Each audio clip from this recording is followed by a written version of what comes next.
Everybody has the capacity to be excellent at something. And that is the quote of the day.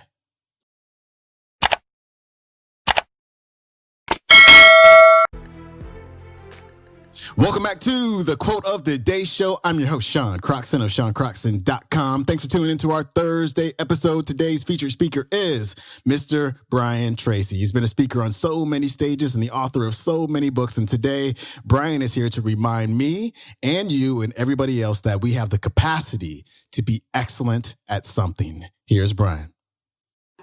So this is what I learned because I drifted for a long time, and even if I did well, I would always make excuses because, geez, I can't, there's got to be a reason for that. And then I learned two remarkable things. Remarkable thing number one is that everybody has the capacity to be excellent at something. Everybody has the capacity to be excellent at something.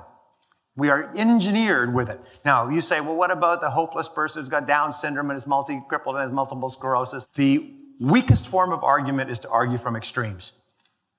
Whenever you find yourself arguing from extremes, you say, well, I'm obviously mentally defective because we don't argue from extremes. We look at the 95% mean and we put the tails of the distribution aside for the sake of generating general principles, right? A general principle is if you drive safely and carefully on the right-hand side and you drive the speed limit and you stop at stop signs and red lights, you probably won't have any trouble in driving. That's about 95% true, right?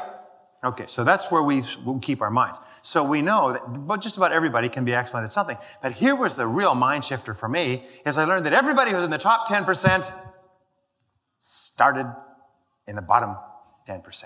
Everybody's at the top started at the bottom. Everyone who's at the front of the line started at the back of the line. And when I realized that, I realized, wow, you mean all I have to do is find out how people got from the back of the line to the front of the line and do the same things that they did and I'll get the same result? Duh. Yes. It's what Socrates called, in 425 BC, the principle of causality, what we call the law of cause and effect. What it says is that for every effect, there's a cause. That we live in a universe governed by law, not by chance. If you can define the effect that you want to be in the top 10% and have all the rewards and esteem and respect and security that goes with it, then you find someone else who started off in the bottom 10%, find out what they did, do the same things, and if you do the same things, you get the same results. Not a miracle. It's not selective. It's not discriminatory. Anybody can do it. Why is it that new immigrants to this country become self-made millionaires at 4 times the rate of native-born Americans? 4 times. They have a 400% greater chance of becoming self-made millionaires. 35% of Russian homes in America are self-made millionaire homes. 35%. Highest rate, off the clock. Now, there are not a lot of Russians, but their rate of entrepreneurship and financial success is extraordinary. Why? Boy, yes, because the system they came from is so repressive that when they get here, this is easy. Geez, they've never seen it so easy to make money. They say the money lays on the streets in America, and the average American walks by and complains about their bills. The opportunities are just flooding like a gusher, like a torrent, like a flood. There's so many opportunities here. The average person who comes from a place where they've been starved for opportunities sees them everywhere. The average person just goes by on their way home to watch television. And the reason why immigrants are more successful than Americans, my friend Zig said this to me the other day. He said, well, when they get here, they can't read all that negative stuff in the press. By the time, he said, by the time they learn how to read, he said, they're already wealthy. Got a great advantage going for them.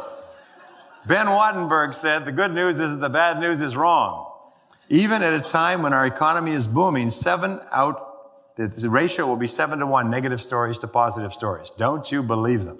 Don't you believe them. Booms, busts, recessions, depressions.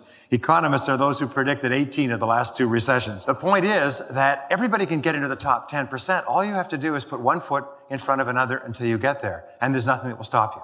There are no rules anywhere that say, I'm sorry, you can't go any further than that.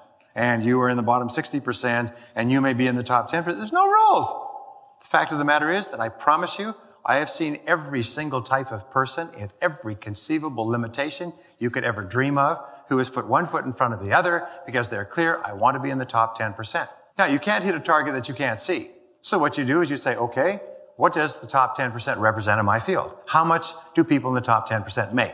Good, that's my target. Now, how much do they sell to get into that top 10%. How much do they make per sale? So how many sales do I have to make to get into that? And how many calls do I have to make that many sales? And so on, and you work it all back. Now, what do I have to do right now, this minute, to get from where I am to where I want to go? And then you put one foot in front of another, and as sure as God made little green apples, you'll get there.